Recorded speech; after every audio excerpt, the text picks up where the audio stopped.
ನನ್ನ ಜಮೀನು ವಿಷಯದಲ್ಲಿ ತೊಂದರೆ ಆಗಿದೆ. ಕಚೇರಿಗೆ ಅಲೆಯೋದು ಹೇಗೆ? ಕಾನೂನು ಬಗ್ಗೆ ನನಗೆ ಏನೂ ತಿಳಿಯಲ್ಲ. ಚಿಂತಿಸಬೇಡಿ, ಕಾನೂನು ಇರೋದೇ ನಮ್ಮವರ ರಕ್ಷಣೆಗಾಗಿ. ಅದರ ಅರಿವು ಇದ್ರೆ ಎಲ್ಲ ಸಮಸ್ಯೆಗೆ ಪರಿಹಾರ ಸಿಗುತ್ತೆ. ಹೌದು, ಕಾನೂನಿನ ಅರಿವೇ ಜೀವನದ ಗುರುವು. ನಿಮ್ಮ ಎಲ್ಲಾ ಕಾನೂನು ಪ್ರಶ್ನೆಗಳಿಗೆ ಉತ್ತರ ನೀಡಲು ಜನಧ್ವನಿ 90.8 FM ತರ್ತಿದೆ ವಿಶೇಷ ಕಾರ್ಯಕ್ರಮ ಕಾನೂನು ಸಲಹೆ. ಭೂಮಿ ತಕರಾರು, ಕೌಟುಂಬಿಕ ಸಮಸ್ಯೆ ಅಥವಾ ಸರಕಾರಿ ಸೌಲಭ್ಯಗಳ ಮಾಹಿತಿ ಎಲ್ಲವನ್ನೂ ಸರಳವಾಗಿ ತಿಳಿಯಿರಿ. ತಪ್ಪದೇ ಕೇಳಿ ಕಾನೂನು ಸಲಹೆ. ಪ್ರತಿ ಶುಕ್ರವಾರ ಬೆಳಗ್ಗೆ 10:20ಕ್ಕೆ ಹಾಗೂ ಭಾನುವಾರ ರಾತ್ರಿ 8 ಗಂಟೆಗೆ ನಿಮ್ಮ ಮೆಚ್ಚಿನ ಜನಧ್ವನಿ 90.8 FMನಲ್ಲಿ.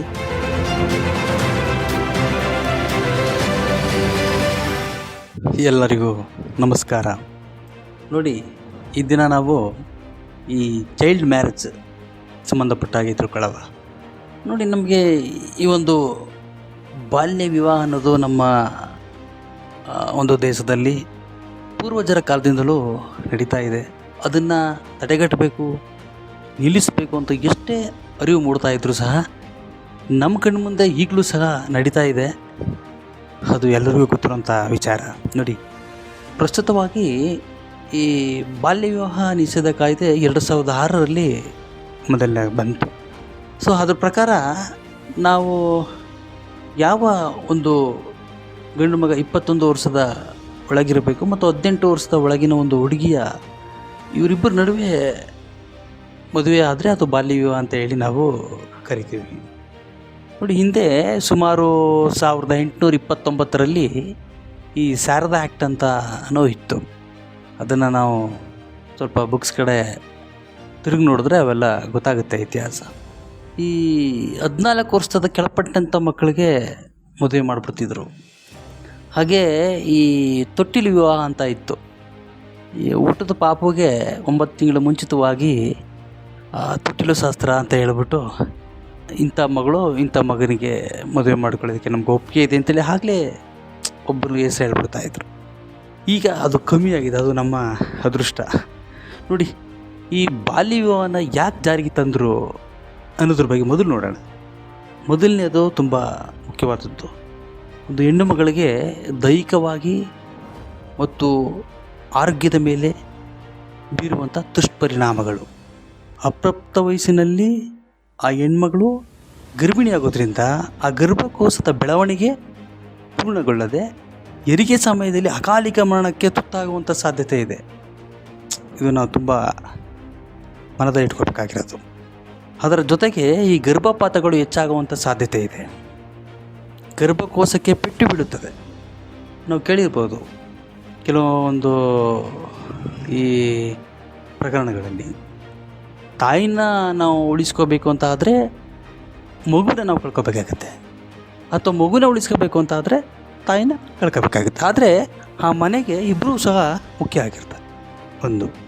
ಎರಡನೇದು ಬಂದರೆ ಮಾನಸಿಕ ದುಷ್ಪರಿಣಾಮಗಳು.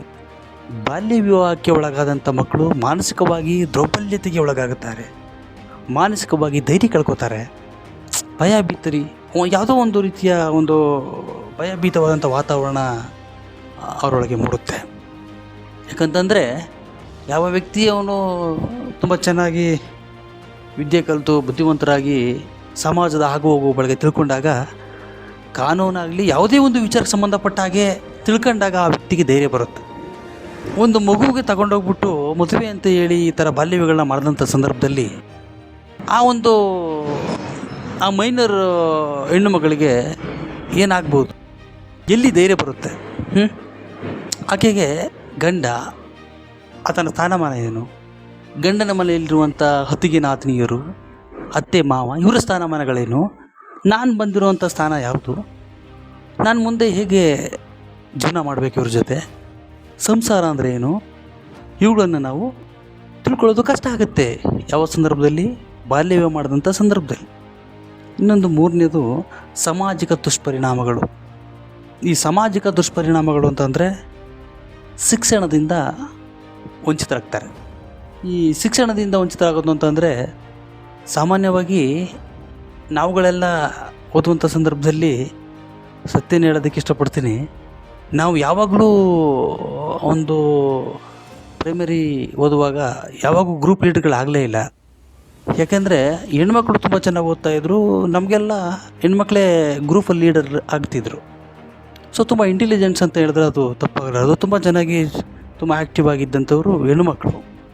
ಅಂಥವ್ರಿಗೆ ನಾವು ಬಾಲ್ಯ ವಿವಾಹ ಮಾಡಿಬಿಟ್ಟಾಗ ಅವರ ವಿದ್ಯೆ ಎಲ್ಲಿ ಹೋಗುತ್ತೆ? ಅವರ ಶಿಕ್ಷಣ ಅಲ್ಲಿಗೆ ಸ್ಟಾಪ್ ಆಗುತ್ತೆ. ಅದು ವಂಚಿತರಾಗ್ತಾರೆ ಪಾಪ ಅವರು. ಈ ಮಕ್ಕಳು ಸಂಸಾರ ಈ ಥರ ಜಂಜಾಟದಲ್ಲಿ ಅವರು ಬದುಕಬೇಕಾಗತ್ತೆ. ಮತ್ತು ಶಾಲೆ ಬಿಡುವ ಮಕ್ಕಳ ಸಂಖ್ಯೆ ಹೆಚ್ಚಾಗುತ್ತೆ. ಬಾಲ್ಯ ವಿವಾಹ ಮಾಡಿದಾಗ ಶಾಲೆಗೆ ಯಾರು ಬರ್ತಾರೆ? ಮಕ್ಕಳು. ಮದುವೆ ಆದ ನಂತರ ಓದಿಸೋದು ಇದೆ.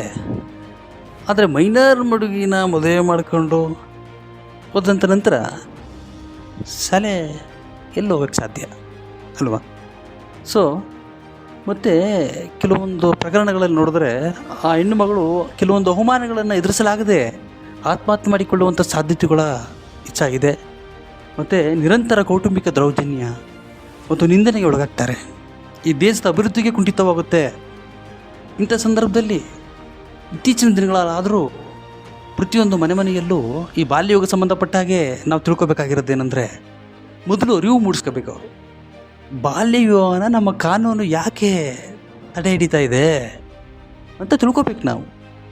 ಆದರೆ ನಮ್ಮ ಜನ ಬಾಲ್ಯ ವಿವಾಹಕ್ಕೆ ಯಾಕೆ ಮಾಡೋಕ್ಕೆ ಹೋಗ್ತಾರೆ ಅಂದರೆ ಅದಕ್ಕೆ ಕಾರಣಗಳು ಏನು ಅಂತಂದರೆ, ಮೊದಲನೇದು ಬಂದರೆ ಬಡತನ. ನಾವು ತುಂಬ ಬಡವರಿದ್ದೀವಿ, ಆಕೆನ ನಾವು ಓದ್ಸೋಕ್ಕೂ ಸಮರ್ಥ್ಯ ಇಲ್ಲ.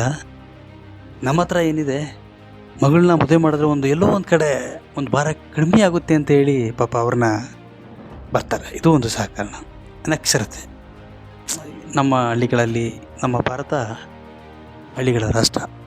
ಇಲ್ಲಿ ನಮ್ಮ ಹಳ್ಳಿಗರಿಗೆ ವಿದ್ಯೆ ಸ್ವಲ್ಪ ಕಮ್ಮಿ ಇರೋದ್ರಿಂದ ಅವ್ರೇನು ಮಾಡ್ತಾರೆ, ಈ ಹಿಂದೆ ಏನು ನಡೆದಿತ್ತು ಅದನ್ನು ಪಾಲಿಸ್ಕೊಂಡು ಬರ್ತಾ ಇರ್ತಾರೆ.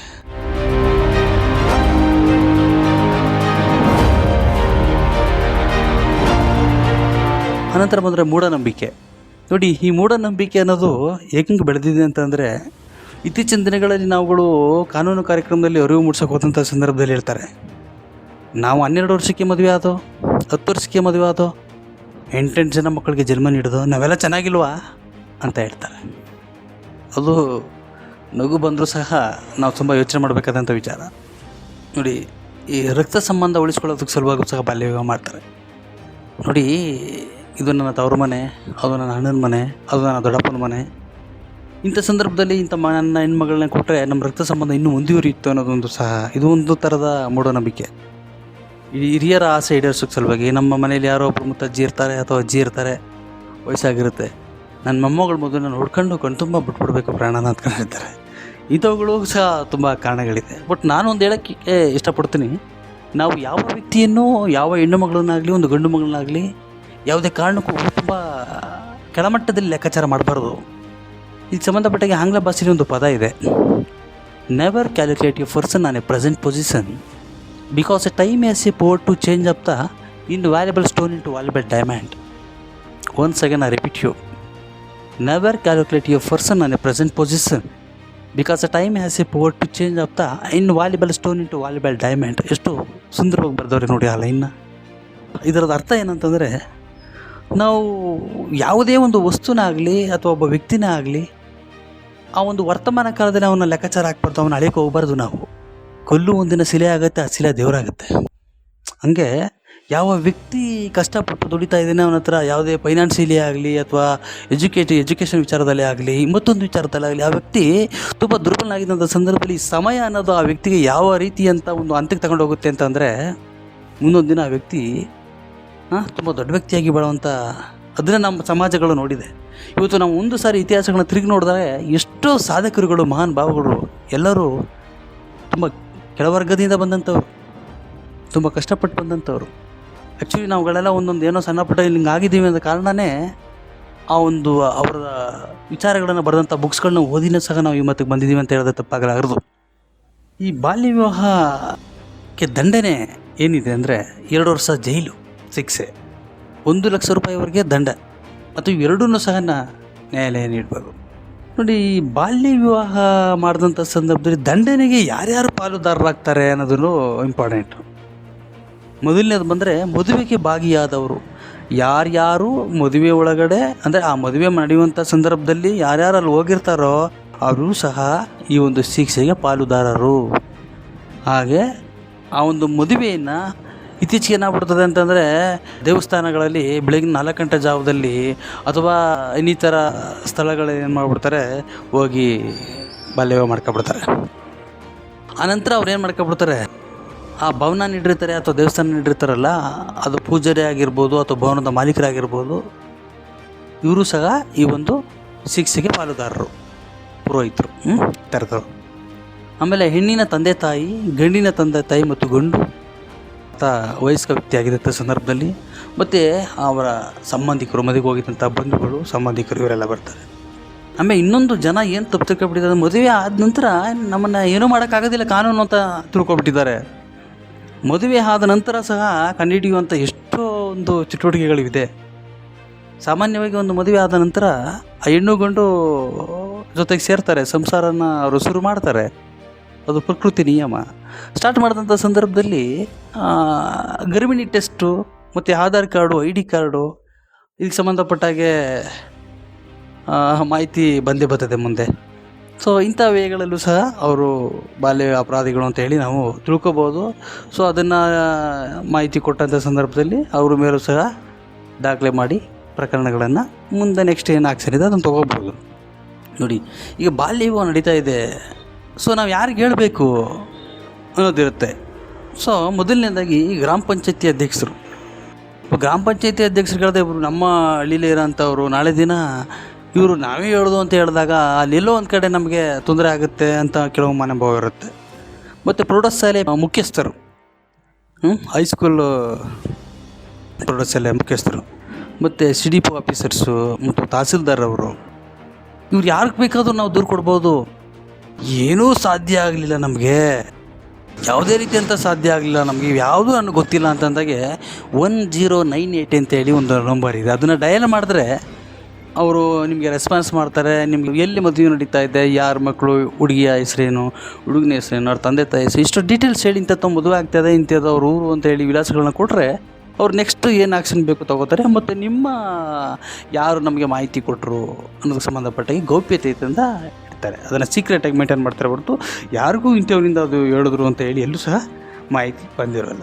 ನೋಡಿ, ಇತ್ತೀಚಿನ ದಿನಕ್ಕೆ ಒಂದು ಈ ಬಾಲ್ಯ ವಿವಾಹ ನಿಷೇಧಗ ವಿಧೇಯಕ 2025 2025ರಲ್ಲಿ ಸಹ ನಮ್ಮ ಒಂದು ಕರ್ನಾಟಕ ತಿದ್ದುಪಡಿ ಆಯಿತು.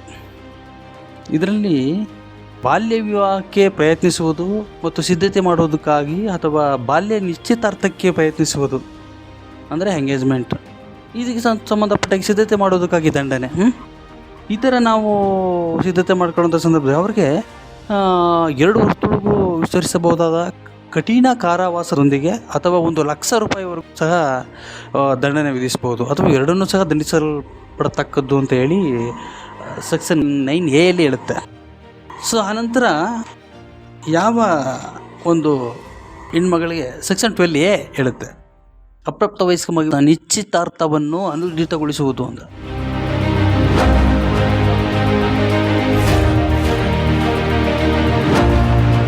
ಯಾವ ತಂದೆ ತಾಯಿಗಳು ಯಾವ ಮೈನರ್ ಮಕ್ಕಳಿಗೆ ಮದುವೆ ಮಾಡುವಂಥ ಸಲುವಾಗಿ ಆ ಒಂದು ಉದ್ದೇಶಕ್ಕಾಗಿ ಆ ಮಗು ವಿವಾಹಕ್ಕೋಸ್ಕರ ನಿಶ್ಚಿತಾರ್ಥಗೊಳಿಸಿದಂಥ ಸಂದರ್ಭದಲ್ಲಿ ಅಂಥ ನಿಶ್ಚಿತಾರ್ಥವನ್ನು ಅನುರ್ಜಿತವಾಗತಕ್ಕದ್ದು ಅಂತ ಹೇಳಿ ಈ ಒಂದು ಕಲಮೆ ಹೇಳುತ್ತೆ. ಇನ್ನೊಂದು ಹೇಳುತ್ತೆ 13A ಸೆಕ್ಷನ್, ಬಾಲ್ಯ ನಿಶ್ಚಿತಾರ್ಥವನ್ನು ನಿಷೇಧಿಸುವ ನಿರ್ಬಂಧಾಜ್ಞೆಯನ್ನು ಹೊರಡಿಸಲು ನ್ಯಾಯಾಲಯದ ಅಧಿಕಾರ. ನೋಡಿ, ಅಂದರೆ ಈ ಬಾಲ್ಯ ವಿವಾಹ ನಿಷೇಧ ಅಧಿಕಾರಿ ಅರ್ಜಿಯ ಮೇಲೆ ಅಥವಾ ಯಾರೇ ವ್ಯಕ್ತಿಯ ದೂರಿನ ಮೂಲಕ ಅಥವಾ ಅನ್ಯತ ಮಾಹಿತಿ ಮೇರೆಗೆ ಪ್ರಥಮ ದರ್ಜೆ ನ್ಯಾಯಿಕ ಮ್ಯಾಜಿಸ್ಟ್ರೇಟ್ ಅಥವಾ ಮೆಟ್ರೋಪಾಲಿಟನ್ ಮ್ಯಾಜಿಸ್ಟ್ರೇಟ್ ಈ ಅಧಿನಿಯಮವನ್ನು ಉಲ್ಲೇಖಿಸಿ ನಿಶ್ಚಿತಾರ್ಥವನ್ನು ಆಯೋಜಿಸುವುದಾಗಿ ಅಥವಾ ನಡೆಸುವ ಬಗ್ಗೆ ಮನದಟ್ಟಾದರೆ ಅಂಥ ಮ್ಯಾಜಿಸ್ಟ್ರೇಟನ್ನು ಯಾವುದೇ ಸಂಘಟನೆಯ ಸದಸ್ಯ ಅಥವಾ ವ್ಯಕ್ತಿಗಳ ಸಂಘವನ್ನೊಳಗೊಂಡು ಯಾರೇ ವ್ಯಕ್ತಿ ವಿರುದ್ಧ ಅಂಥ ನಿಶ್ಚಿತಾರ್ಥವನ್ನು ನಿಷೇಧಿಸುವ ನಿರ್ಬಂಧಕ್ಕಾಜ್ಞೆಯನ್ನು ಹೊರಡಿಸತಕ್ಕದ್ದು ಅಂತ ಹೇಳುತ್ತೆ 13A. ಈ ಉದ್ದೇಶ ಮತ್ತು ಕಾರಣಗಳು ಹೇಳು, ಈ ತಿದ್ದುಪಡಿಯಿಂದ ಯಾವ ಉದ್ದೇಶಕ್ಕೆ ಯಾವ ಕಾರಣಗಳಿಗೆ ಅಂತಂದರೆ ಈ ಬಾಲ್ಯ ವಿವಾಹದ ನಿಶ್ಚಿತಾರ್ಥವನ್ನು ಯಾರು ಮಾಡೋದಕ್ಕೆ ಪ್ರಯತ್ನ ಮಾಡ್ತಾ ಇರ್ತಾರೋ, ಸಿದ್ಧತೆ ಮಾಡ್ತಾ ಇರ್ತಾರೋ, ಇದಕ್ಕೆ ಸಂಬಂಧಪಟ್ಟ ಹಾಗೆ ದಂಡನೆಯ ಕುರಿತಾದ ಉಪಬಂಧವನ್ನು ಕಲ್ಪಿಸಲು ಮಾಡ್ತಾರೆ. ಮತ್ತು ನೆಕ್ಸ್ಟು ಏನು ಅವರು ಅಪ್ರಾಪ್ತ ಮಕ್ಕಳಿಗೆ ನಿಶ್ಚಿತಾರ್ಥವನ್ನು ಮಾಡೋದಕ್ಕೆ ಪ್ರಯತ್ನ ಮಾಡ್ತಾರೆ, ಅದನ್ನು ಒಂದು ವೇಳೆ ಅದು ನಿಶ್ಚಿತ ಆಗಿದಂಥ ಸಂದರ್ಭದಲ್ಲಿ ಅನುಚಿತವೆಂದು ಘೋಷಿಸಲು ಈ ಒಂದು ಅಮೆಂಡ್ಮೆಂಟ್ ತರ್ತಾರೆ. ನೆಕ್ಸ್ಟು ಬಂದು ಆ್ಯಕ್ಚುಲಿ ನಾವು ಈ ಬಾಲ್ಯ ವಿವಾಹದ ಬಗ್ಗೆ ಮಾತಾಡೋದು ತುಂಬ ಈಸಿ ಏನಲ್ಲ, ತುಂಬ ಆಳವಾಗಿ ಹೇಳ್ಬೋದಿತ್ತು. ಅದರಿಂದಾಗಿ ನಾನು ಹೇಳೋದೇನಂತಂದರೆ, ಈಗ ಸಾಮಾನ್ಯವಾಗಿ ನಮ್ಮ ಹಳ್ಳಿಯವರಿಗೆ ಎಷ್ಟು ಬೇಕು ಅಷ್ಟು, ಎಷ್ಟನೇ ವಯಸ್ಸಿಂದ ಎಷ್ಟನೇ ವಯಸ್ಸುವರೆಗೆ ಮದುವೆ ಮಾಡಬಾರ್ದು. ಇದರಿಂದಾಗಿ ಏನು ನಷ್ಟ ಆಗುತ್ತೆ ಅನ್ನೋದು ಇಂಪಾರ್ಟೆಂಟ್. ಇದರಲ್ಲಿ ಮೇನ್ ಬರೋದೇನು ಅಂತಂದರೆ, ಈ ಬಾಲ್ಯ ವಿವಾಹದಲ್ಲಿ ನಮ್ಮ ಹಳ್ಳಿಗಳಲ್ಲಿ ಬರುವಂಥ ಕಾರಣಗಳೇ ಬಾಲ್ಯ ವಿವಾಹಕ್ಕೆ ಕಾರಣಗಳು. ಈ ಬಡತನ, ಅನಕ್ಷರಸ್ತೆ, ಈ ಮೂಢನಂಬಿಕೆ, ಈ ರಕ್ತ ಸಂಬಂಧ ಉಳಿಸ್ಕೊಳ್ಳೋದು, ಮತ್ತು ಹಿರಿಯರ ಮಾತು ಕೇಳ್ಕೊಂಡು ಮದುವೆ ಮಾಡೋದು, ಇದಿಷ್ಟೇ. ಇವಿಷ್ಟು ನಾನು ತಪ್ಪಿಸಿದ್ರೆ ಆಲ್ಮೋಸ್ಟು ನನ್ನ ಪ್ರಕಾರ ನಿಲ್ತವೆ. ಇತ್ತೀಚಿನ ದಿನಗಳಲ್ಲಿ ಹೆಣ್ಣು ಸಿಗ್ತಾ ಇಲ್ಲ ಅಂತ ಹೇಳ್ತಾರೆ. ನಾವು ಮೊದಲು ಏನು ಬೇಕು, ಬಾಲ್ಯವನ್ನು ಚೆನ್ನಾಗಿ ಅನುಭವಿಸ್ಬೇಕು. ಬಾಲ್ಯದಲ್ಲಿ ಆಟ ಪಾಠಗಳನ್ನು ಕಲಿತು, ವಿದ್ಯೆಯನ್ನು ಕಲಿತು ನಾವೊಂದು ಹಂತಕ್ಕೆ ಬಂದರೆ ಎಲ್ಲೂ ಕೊರತೆಗಳು ಉಂಟಾಗಲ್ಲ ಅನ್ನೋದು ನನ್ನ ಅಭಿಪ್ರಾಯ. ಸೊ ಅದರಿಂದಾಗಿ ನಾನು ಹೇಳೋದೇನಂತಂದರೆ, ಈ ಬಾಲ್ಯ ವಿವಾಹಕ್ಕೆ ಸಂಬಂಧಪಟ್ಟ ಹಾಗೆ ಆ ನಿಷೇಧ ಕಾಯ್ದೆಗೆ ನಾವು ಸಹ ಸಪೋರ್ಟ್ ಮಾಡವ. ಏನು ಬಾಲ್ಯ ವಿವಾಹ ಮಾಡ್ತಾಯಿದ್ದಾರೆ, ಇದು ಕಾನೂನು ಏನು ಬಂದಿದೆ, ಈ ಕಾನೂನಿಗೆ ನಾವು ಸಪೋರ್ಟ್ ಮಾಡಿ ಸಮಾಜದಲ್ಲಿ ಬಾಲ್ಯ ವಿವಾಹವನ್ನು ತಡೆಗಟ್ಟೋದಕ್ಕೆ ನಾವು ಬೆಂಬಲಿತರಾಗಿ ನಿಲ್ಲೋಣ. ಅದಕ್ಕೆ ಸಂಬಂಧಪಟ್ಟಾಗೆ ಅರಿವು ಮೂಡಿಸ್ಕೊಳ್ಳೋಣ ನಮ್ಮ ಅಕ್ಕಪಕ್ಕದ ಮನೆಯವರಿಗೆ, ಮತ್ತು ನಮ್ಮ ಸಮಾಜದ ಕೆಲವೊಂದು ಎಲ್ಲೋ ನಾವು ಹೋದಂಥ ಸಂದರ್ಭದಲ್ಲಿ ಇದಕ್ಕೆ ಸಂಬಂಧಪಟ್ಟಾಗೆ ಮಾಹಿತಿ ನೀಡೋದ್ರಿಂದ ನಮ್ಮ ಮಕ್ಕಳಿಗೆ ಮತ್ತು ನಮ್ಮ ಪೋಷಕರುಗಳಿಗೆ ಅದು ಅನುಕೂಲ ಆಗುತ್ತೆ. ಇನ್ನೊಂದು ಹೇಳೋದೇನು ಅಂತ ಅಂದರೆ, ಸಾಮಾನ್ಯವಾಗಿ ನಾವು ಹಳ್ಳಿಗಳಲ್ಲಿ ನಮ್ಮ ಮಕ್ಕಳು ಇದ್ದಂಥ ಸಂದರ್ಭದಲ್ಲಿ ಆ ವ್ಯಕ್ತಿಗಳಿಗೆ ನಾವು ಹಿಂದೆ ಇದ್ದು ಏನು, ಈಗ for example doctor B R Ambedkar, Mahatma ಗಾಂಧೀಜಿಯವರು, ಭಗತ್ ಸಿಂಗು, ಮತ್ತು ಈ ಏನು ದೊಡ್ಡ ದೊಡ್ಡ ಮಹಾನ್ ನಾಯಕರುಗಳಿದ್ದಾರೆ, ಇಂಥವ್ರ ಬಗ್ಗೆ ನಾವು ಯಾವತ್ತೂ ಮಾತಾಡಲ್ಲ. ನೋಡಿಯಪ್ಪ, ಇಂಥವ್ರು ಈ ಥರ ಕಷ್ಟಪಟ್ಟು ಈ ಥರ ಹೋದರು, ಅವ್ರು ಹಿಂಗಾದರು, ಈ ವ್ಯಕ್ತಿ ಈ ಥರ ಹೋರಾಟ ಮಾಡಿದ್ರು, ಯಾವುದನ್ನು ನಾವು ಹೇಳಲ್ಲ. ನಾವು ಮಾತಾಡೋದೇನೋ ಮನೆಗಳಲ್ಲಿ ಮಕ್ಕಳಿಗೆ ಯಾವ ಥರ ಅದನ್ನು ಕೇಳಿಸ್ಕೊತಾರೆ ಅಂತಂದರೆ, ನಾವು ಮಾತಾಡೋದೇನು ಅಂತಂದರೆ, ಅಯ್ಯೋ ಅವ್ರ ಮನೆಯಲ್ಲಿ ಅವ್ರು ಅಷ್ಟು ದುಡ್ಡು ಸಂಪಾದನೆ ಮಾಡಿದಾರಂತೆ, ಅವ್ರ ಮಗಳು ಅಂಥ ಕೋಟ್ಯಾಧಿಪತಿ ಕೊಟ್ಟು ಮದುವೆ ಮಾಡಿದಾರಂತೆ, ಅಲ್ಲಿ 10 ಎಕರೆ ಜಮೀನು ಇದೆಯಂತೆ, ಅವ್ರು ಹಂಗಿದಾರಂತೆ, ಇವನು ಕಾರಲ್ಲಿ ಬಂದಂತೆ, ಅವನು ಬೈಕಲ್ಲಿ ಬಂದಂತೆ, ಇವನ ಮನೇಲಿ ಏನೂ ಇಲ್ವಂತೆ, ಅವ್ನು ಬರೆದಾಗ ಯಾವುದೋ ಒಂದು ಬಸ್ಸಲ್ಲಿ ಬರ್ತಾನೆ, ಯಾವುದೋ ಒಂದು ಪ್ರೈವೇಟ್ ವೆಹಿಕಲ್ ಬರ್ತಾನೆ ಅಂತ ಹೇಳಿ ಇತ್ತೀಚಿಗೆ ದಿನಗಳಲ್ಲಿ ಅದು ಮಕ್ಕಳಿಗೆ ಅವ್ನು ನೋಡ್ತಾ ಇದ್ದಾರೆ. ಅದಕ್ಕೆ ದಯಮಾಡಿ ನಾನು ಹೇಳೋದೇನಂತಂದರೆ, ಯಾರನ್ನೂ ಸಹ ನಾನು ಹೇಳಿದ್ದೀನಿ ಒಂದು ಪದನ, ಯಾರನ್ನೂ ಸಹ ನಾವು ಕ್ಯಾಲ್ಕುಲೇಟ್ ಮಾಡೋದು ಬೇಡ. ನಾವು ನೋಡಬೇಕಾಗಿರೋದೇನು, ಮೊದಲು ನಮ್ಮ ಮಕ್ಕಳಿಗೆ ವಿದ್ಯೆ ಕೊಡ್ಸೋಣ, ಒಳ್ಳೆ ವಿದ್ಯೆ ಕೊಡ್ಸೋಣ, ಒಳ್ಳೆ ಬುದ್ಧಿಯನ್ನು ಕಳಿಸೋಣ. ತದನಂತರ ಅವ್ರು ಏನು ಮಾಡ್ತಾರೆ, ಅವರು ಒಂದು ಹಂತಕ್ಕೆ ಹೋದ ಮೇಲೆ ಅವರು ಯಾವ ಹಂತದಲ್ಲಿ ಹೆಂಗೆ ಬದುಕಬೇಕು ಅಂತ ಅವ್ರು ತಿಳ್ಕೊತಾರೆ, ರೂಢಿಸ್ಕೊಳ್ತಾರೆ. ಅದರಿಂದಾಗಿ ಈ ಹಂತದಿಂದಲದಾದರೂ ನಾವುಗಳು ಬದಲಾವಣೆಯನ್ನು ಬಯಸೋಣ ಅಂತ ಹೇಳ್ತಾ ಈ ನಾನು 2 ಮಾತುಗಳನ್ನು ಮುಗಿಸ್ತಾ ಇದ್ದೀನಿ. Thank you all.